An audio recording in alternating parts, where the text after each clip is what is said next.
3 months ago, I uninstalled the one security tool Microsoft counts on you never questioning.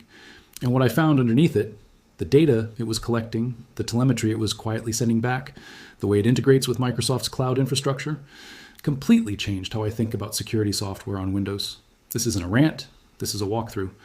I'm going to show you exactly what I replaced Defender with, layer by layer, and why each piece of my current setup does the job better and with a fraction of the privacy cost. Stay with me, because by the end of this, you're going to look at that little shield icon in your taskbar very differently. Let's start with what Defender actually is, because Microsoft's own documentation tells a very different story than the one they put in the marketing materials. Microsoft Defender isn't just an antivirus. It hasn't been for a long time. It's a cloud-connected security platform that includes a behavioral monitoring engine, a cloud-delivered protection service, automatic sample submission, and since Windows 11, deep integration with Microsoft's security intelligence update pipeline. Every time Defender flags something suspicious on your machine, a file, a process, a script, it has the option to send that sample back to Microsoft automatically. That feature is called automatic sample submission, and by default, it's on. Now, Microsoft will tell you that's for your protection. And to be fair, that's partially true. Cloud-based threat intelligence does improve detection rates. Independent testing by AV-Test, one of the most respected antivirus evaluation labs in the world, consistently shows Defender scoring well in protection benchmarks. So I'm not here to tell you Defender is useless. It isn't. What I'm telling you is that its usefulness comes with strings attached, and most people have never read the fine print on those strings. Open your Windows security settings right now. Go to Virus and Threat Protection, then Virus and Threat Protection settings, and scroll down to Cloud-Delivered Protection and Automatic Sample Submission. Both of those are enabled by default on a clean Windows 11 install. Cloud-delivered protection means Defender is consulting Microsoft's servers in real time when it scans files. That requires a persistent connection. It means data about what you're running, what executables you're launching, what files you're accessing, is being checked against a remote database. Your machine is not scanning in isolation, it's reporting in. Paul Ducklin, a senior security researcher who spent years at Sophos analyzing endpoint protection, behavior, has written extensively about the tension between cloud-connected security tools and user privacy. His position, shared by a number of independent researchers, is that users deserve explicit, informed consent before their files are transmitted to any third party, including the vendor of their security software. According to a 2023 privacy analysis by the Electronic Frontier Foundation, many security products blur the line between protection and data collection in ways that aren't clearly disclosed to average users.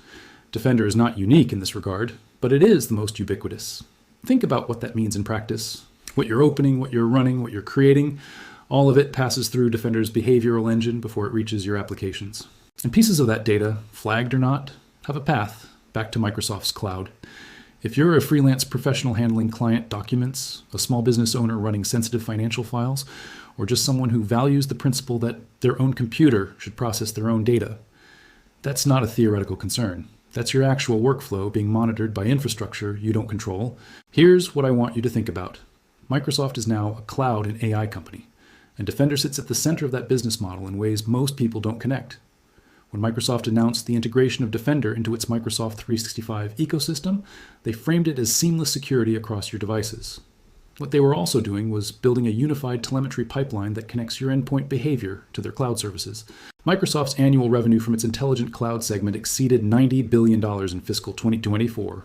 Security data, threat intelligence, behavioral telemetry, usage patterns feeds into the machine learning models that power those products.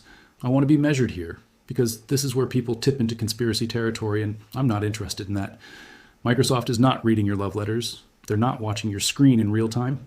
What they are doing is something more structural and in some ways more consequential. They're building systems where your machine's behavior is a data point in their broader intelligence infrastructure. And the default settings are configured to make participation in that infrastructure as frictionless as possible. You're opted in unless you opt out. And most people never opt out because they don't know the option exists. Here's the part that bothers me most about this. The framing is always security. It's always protection. It's always we need this data to keep you safe. And there's enough truth in that to make it defensible. But when I started pulling on the thread, when I looked at how Defender's data intersects with Microsoft's diagnostic telemetry, how both feed into the same cloud infrastructure, how your Windows 11 device ID connects your security data to your Microsoft account, it stopped feeling like pure altruism. It felt more like a system designed to collect first and protect second. They built the cage and told you it's a garden. And the frustrating thing is, the garden is real. The cage is just also real. When I realized this, I spent about 3 weeks testing alternatives. Not sketchy freeware, not disable all antivirus and use common sense. That's not a security strategy, that's wishful thinking. I wanted a legitimate, tested replacement that gives me real protection without the cloud dependency and the telemetry pipeline.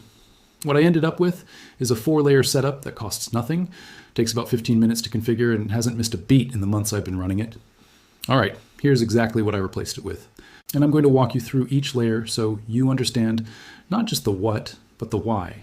The first layer is the one that required the most research, and it's the most important, a replacement antivirus engine. After testing several options, I landed on MalwareBytes Free combined with Windows Defender's scanning engine in a specific reduced telemetry configuration. Here's the distinction that matters. I'm not telling you to disable Defender entirely and go unprotected. I'm telling you to reconfigure it. Disable cloud-delivered protection and automatic sample submission in your virus. And threat protection settings. This leaves the local scanning engine intact, which is genuinely solid, while cutting the data pipeline back to Microsoft.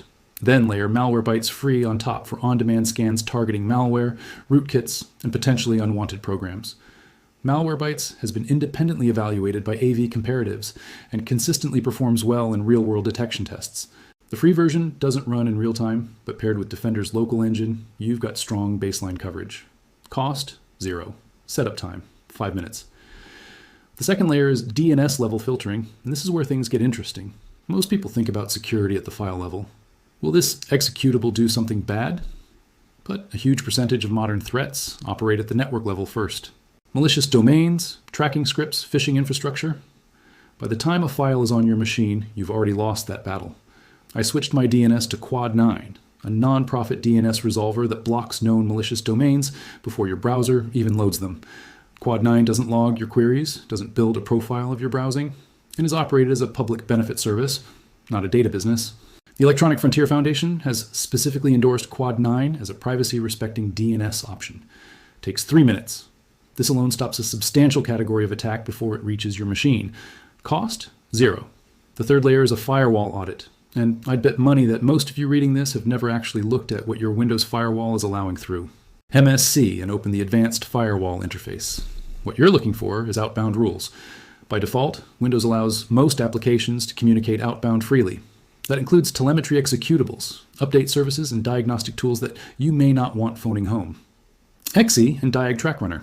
These are the processes responsible for sending Windows diagnostic data back to Microsoft. Blocking them at the firewall level is more robust than disabling them in settings because settings can be re-enabled by updates.